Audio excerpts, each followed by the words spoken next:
been talking a lot about this and your expectations for the Jets this year. So what will the Jets get from Justin Fields? I think they're going to get a lot out of it, Joy. You know, and I've talked about this since Aaron Glenn took over, and I kind of forecast that Aaron Rodgers was no longer be a Jet quarterback and they would have to turn to somebody.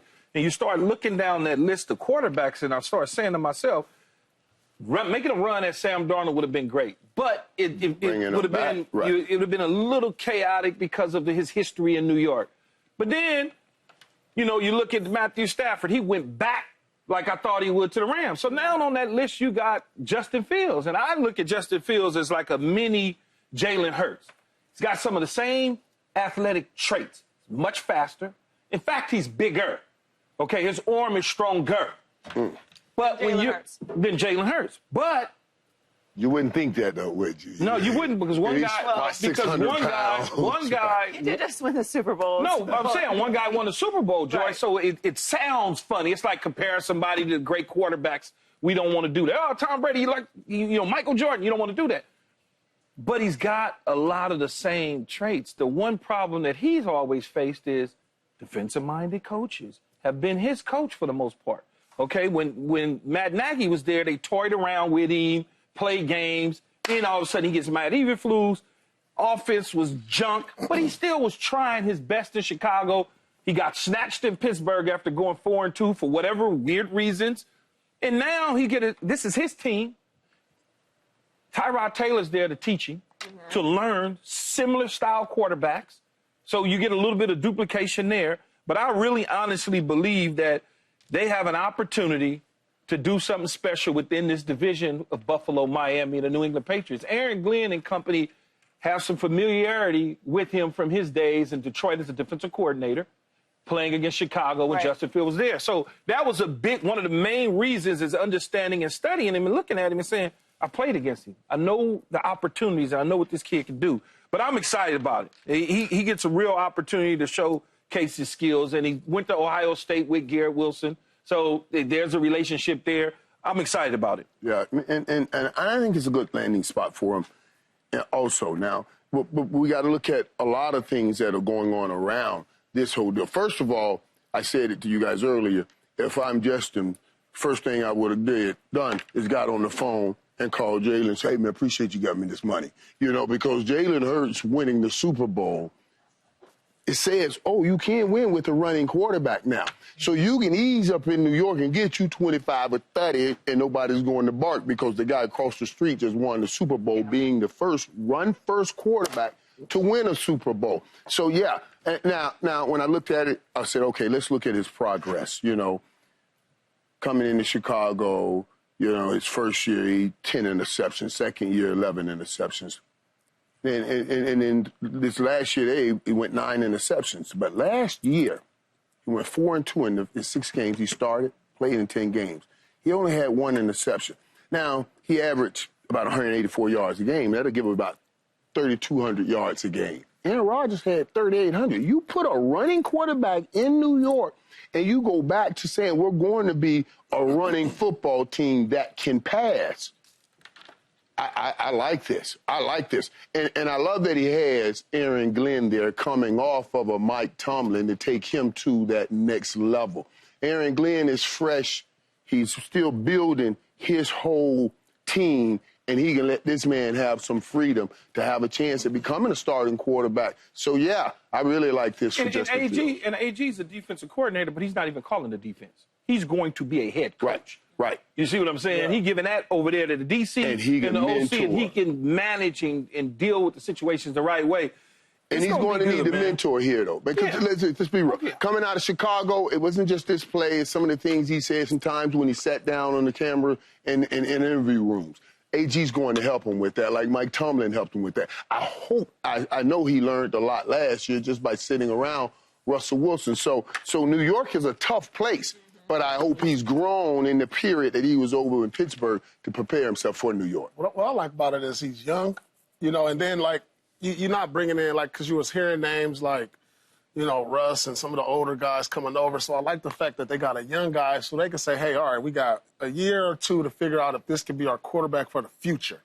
You know, he has an upside. He has some good experience last year to where he really played well. He was solid. It wasn't nothing too spectacular, but he was solid. He didn't make a lot of mistakes.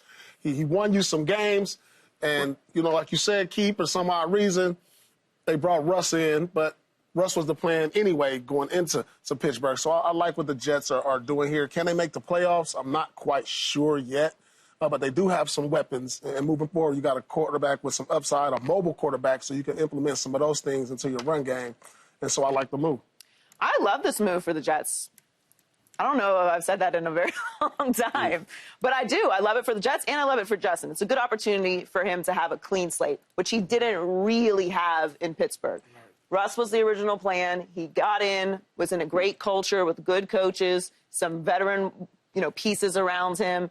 The expectations were reasonable for him, and I think he showed up in a real way and showed what he can do when the setting is right, which it really wasn't in Chicago. Now, it is New York, and it's a tough place. It's a little different. It's different than Pittsburgh, and it's even different than Chicago, which can be tough as well on players. But New York is a whole different space. So I do hope that this time around the expectations are realistic. Let's not talk about Super Bowls. Let's not talk about AFC Championship games. Let's take baby steps. Yeah. Let's establish the culture. Let's start building things. Let's put the foundation in place, and let's not put him in a position where he has to come in and be the savior of New York City and turn the Jets organization around. Take your time. You have a new coach, a new regime. You're coming in together. He's young. We know what he can do when he has a stable situation to grow in. And so I like that he did a nice job last year in a place where we know is extremely stable, and now he has the opportunity to do that. But when you don't get crazy with the expectations. When you talk about giving him support, too, we're talking about on the football field. But also put the right structure around. Okay, right. I don't care whatever just happened in the game. We're going to have a meeting before you go talk to the press. We're going to have someone that we sit in a room with and talk to you and make sure, because you're going to a New York meet. This ain't Chicago meet. This ain't Pittsburgh meet. Mm-hmm. You're going to a New York crowd, and since I'm trying to get you to play your best football, shoulders down, I got to make sure I'm working with you, shoulders up, before you go to that crowd. Man, they might bring me in as a consultant. I said somebody that's going to help him with the media. I was like, right. Somebody going to help him with that media. Not Key. Key going to have him writing a book. There it is. There's some tips in there. Former Jets quarterback Seahawks quickly replaced Geno Smith. The Seattle signed Sam Darnold to a 3-year, $100 million deal today. 3 years, $100 million. Darnold led the Vikings to a 14-3 record last season. Very nice, but he did struggle in the last 2 games with Minnesota. So, Paul, do you think this was a good move for Seattle to commit to Sam Darnold? I think it was a great move for that price tag, because I initially thought he would get a lot more. I mean, the guy won 14 games, and when you look at the quarterbacks who are making 45, 50 million, I would put him in that category. So for them to get him at this price was a great move, especially them coming off Geno Smith. But the thing is, now I'm trying to figure out who is he going to throw to. They just lost 2 of their receivers, and but Darnold doesn't care. He wanted to get his money, and he'll worry about that later. But it's a good move for Seattle if they're looking to rebuild and start fresh with a new regime. I don't know that I love it. I think it's kind of a wash, because when you're talking about what Sam Darnold was able to do last year, not taking anything away from the season that he had, but he was in a pretty great situation. Yeah. He's got a really good offensive head coach, and he's throwing to Justin Jefferson and Jordan Addison and T.J. Hawkinson and Jalen Naylor. Like, he's had some pretty solid weapons, basically 2 number ones, and arguably the best receiver in the league. So he was coming from a really solid situation, and particularly a solid situation offensively. Now to go to Seattle, that you just mentioned, they lost both of their top receivers. It's good that they replaced their quarterback, and I think it's a good option, and it's a really good price. But as far as expectations of what they're able to do in that division with him, and considering the pieces that he just left, I don't know what to expect from him here. Yeah. And listen, when I look at it, I say, Geno did a great job of reviving his career. That first year he had in Seattle. Yeah. But the last couple of years, they fell short of the glory, fell short of the playoffs. And they're moving a lot of pieces out of Seattle. Now to get this quarterback at this stage when you're losing a Geno, that's a pretty like Paul said, for this number, when these numbers are going north to $60 million for a good quarterback, and there were people talking this about Sam. Sam should have been in that race last year for an MVP at some point in the season. At some point in the season, then for that number to get him there, that's a great chance and a great thing for them as they start new. To say we're going to start new and try to find pieces, at least you got this at quarterback now, and go and find somebody to help you with Smith, Enigma, and everybody else. Then I like that pickup compared to what else is out there. It'll be interesting. First of all, I like that he was able to get some money. Yeah, he got 55 guaranteed. So I like that, you know. But I don't necessarily like the move. And the reason I don't like the move is because you mentioned it, Joy. You messing around with a loaded deck in Minnesota. Now, unless Minnesota just lowballed the initial offer to him, and they're just basically said, we got a couple peanuts for you, and that's it. Mm-hmm. You know, it doesn't make a whole lot of sense to go somewhere that they just lost their two top receivers. One released in Tyler Lockett, the other traded in Metcalf. And so you're sitting there and you're looking at it, you're going, what is it that they're trying to accomplish with a new offensive coordinator? They fired their offensive coordinator, so they got a new OC, too, in Seattle. So it's kind of like... It's like they're rebuilding. Yeah, like it's almost like they're rebuilding, but maybe, you know... But what better chance will he get? Now, keep thinking about this. Okay, if the number's at $60 million, right? We just said he got $55 million guaranteed. All right, so now he gets that 1 year where he knows he's going to be the starter. He's going to be the starter, and he'll have an opportunity to keep that job. You go back to Minnesota, you're going to have that 1 year. We got somebody, as soon as we get ready, we can kick you on out of here. We're going to get you out of here. Yeah, but what's the number they were talking about building a great... It might have been the years. But it's still, you're right. And what are you building after this? What do you have? I don't have a chance at building anything in Minnesota. Yeah. They're going to their quarterback after Eventually. this. I have to find out, if I can't get them to the Super Bowl, they're going to say we got to go to that guy. So I have to find out, where can I land that I can make a home, not just this year, because the $55 million says I got another 1 year deal. It's a 1 year deal. A 1 year deal to prove and make them come back to me and do a Saquon Barkley and give me another money if I have a great 1 year here. Yeah. That's what I'm thinking he's trying to get done. Who's he throwing to? Right. It's going to be tough to match. Yeah, they got one receiver over there. Yeah, Jackson Smith, that's it. They got one over there. They go find somebody. But he gets a new start. He gets a new start. And it's his team. No, I mean, he deserves to get paid, and he hadn't done that, and he's going to have his opportunity here. I'm just saying, from an overall perspective, he is going from Justin Jefferson to a place that just lost their top two receivers. And I think a lot of the reasons why we felt like he had success this year is because you talk about all the time. Some of the issues that he had were because he wasn't in a position where he could win. So I don't know what they got. I mean, they like to run the ball with Walker and company and Charbonnet. I know that they like to do that, Kenneth Walker and Charbonnet. They like to run the football. They like to play defense with a defensive-minded head coach. I just don't know, when you start putting the ball in the air, what is it that they're going to bring to the table. All I do know is, even the last time I saw him in New York, in that last playoff game, when I looked in his eyes, don't send him back to New York. That we didn't need to do. So Seattle's a different place, and I give them a chance. Yeah. Well, let's talk about what this means for my Steelers. Pittsburgh had reportedly been in both the Sam Darnold and the Justin Fields sweepstakes, but both of them have signed with other teams, so that leaves Russell Wilson and Aaron Rodgers as the reported options for the Steelers.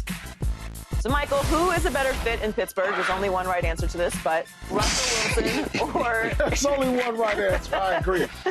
Russell Wilson or Aaron Rodgers? And this one baffled me, because I went back and forth on this. At first, I was like, okay, no doubt it's Aaron Rodgers at this time, because I thought I've seen enough for Russell in this situation, right? And then they brought DK over, and I was like, oh, wait a minute, I got DK Metcalf. There's a relationship already between he and Russ.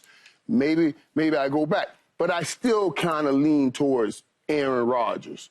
You know, I just, now that you have these two big dudes to play on the outside, I want to see some different things in Pittsburgh, and I think Aaron Rodgers will give you that chance. Russ has always been that guy that can make plays, but I don't think it's really that he's ever had a chance to take over an offense.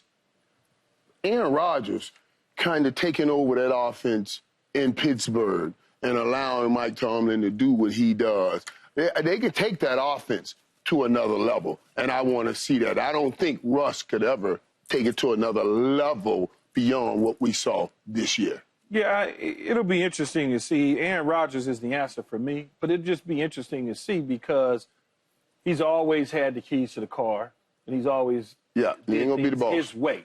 Well, he's not gonna be the boss anymore. That's gonna be all Mike Tomlin and Arthur Smith. They picked up DK Metcalf through the trade. Obviously, George Pickens is there.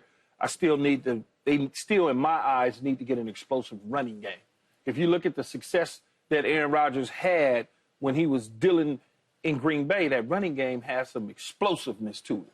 I don't know that Pittsburgh has that yet. They got to figure out some different things, personnel-wise, formation-wise. They got to give you some of that eye candy, and he'll bring some of that to the table. And I think when you look at a veteran team like this with veteran guys like Cam Hayward that's in that locker room, he's not going to allow Aaron Rodgers to disrupt. T.J. Watt, they're not going to allow Aaron Rodgers to come in if, in fact, he's the guy to disrupt. Mike Tomlin ain't going to allow him to fly to Egypt for whatever reason during minicamp. Not going to happen. So all of those things are very, very important when you are getting a guy like Aaron Rodgers, for him to be able to understand, no, you won't be doing that here, buddy. All right, well, Paul and Michael got it wrong. Keith definitely got it wrong. I think it's the only finish Russ, man, because I saw what Rodgers brought to the Jets, who Key thought was a Super Bowl contending team, and they didn't even make the playoffs. But in all honesty, I wasn't the only one that thought that they were, because this dude, four-time MVP, won a Super Bowl. So what is it that you saw in Rodgers that makes you think he'll be a better fit than Russ, who's already been there in the system? Last four or five games of the year, though, he did a serviceable job.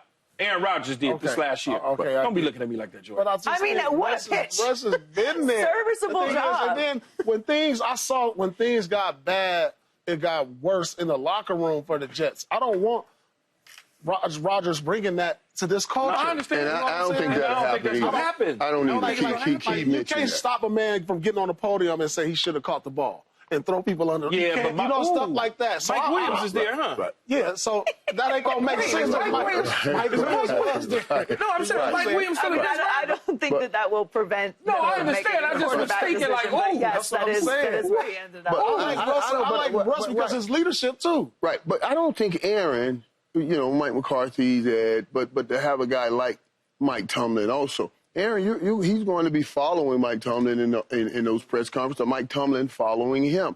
These guys are going to have conversation. And I believe Aaron will respect Mike Tomlin. It's a different level. Right, at a whole different level. And understand, okay, I'm going to follow the marching orders. I don't know if he's had a head coach that was strong enough to say these are the team's marching orders. Yeah, because you know Mike T, and you know this, Joy. That's your team. You've been following him since you was a little baby. You know Mike Tomlin ain't going to have that. He'll fire back publicly at Aaron Rodgers. He'll take him to the task. I mean, before firing Aaron Rodgers. This is what I don't need in my culture. I don't even need the possibility of that in my culture. Well, that part, but he's had Big Ben, and Big Ben has had plenty of his moments. He had no problem. But that was different. Right. That was different. Big Ben was born and bred. Correct. Right there in Pittsburgh, born and bred. But he still would check Big Ben. Yes, and you're coming in from outside. We're going to let you in this thing, but if you ain't right, we're going to kick you out this thing real fast. That's what Tomlin said. My bet, I can fix him, girl, okay? I believe this much about Aaron Rodgers. If he is going to play this year, and he's not going to play for the Jets, obviously, that he's going to have to go wherever he goes with a different mindset than he had with the New York Jets. And whoever brings him in is also going to have a different mindset. I think that the podium stuff, the leadership stuff, and all of that, it's tough because he's the quarterback. Right. And he's coming with expectations no matter what because his name is Aaron Rodgers. So I don't think he's capable of coming in and destroying the Pittsburgh Steelers. I think Tomlin is strong enough. I think the other veterans in the locker room are strong enough to withstand that. I'm talking about just from a play perspective. He's going to be another year older. If the best he did last year was a serviceable job, if we're looking for a serviceable job, then why wouldn't you stick with Russ, who's already been in? Let me give you some play action. Let me give you some action about the playing on the football field. Aaron Rodgers never had these two kind of big dudes on the outside. And Pickens. Right. And Pickens and DK Metcalf. No, that's not true, Michael. Right. Yeah, Jordy Nelson and Devontae Adams. No. They're not like this. No. Huh? These are bigger dudes. These are bigger guys. You think you know how big a DK Metcalf is? I know that, but in terms of production and play, though, I know, but you know Jordy how tall, Nelson's 6'4". Yeah, you know how tall George Pickens is. Let me tell you something. And these are up the field guys. Aaron Rodgers don't have the ability to move like he used to buy time, but he still can get that ball down the football field. He can still get that ball down the football field. And I got those guys on the outside. I can come up with things on the inside. See, Russell Wilson's not going to be able to give me an inside passing game. Aaron Rodgers will be able to bring that over to me with those big boys on the outside.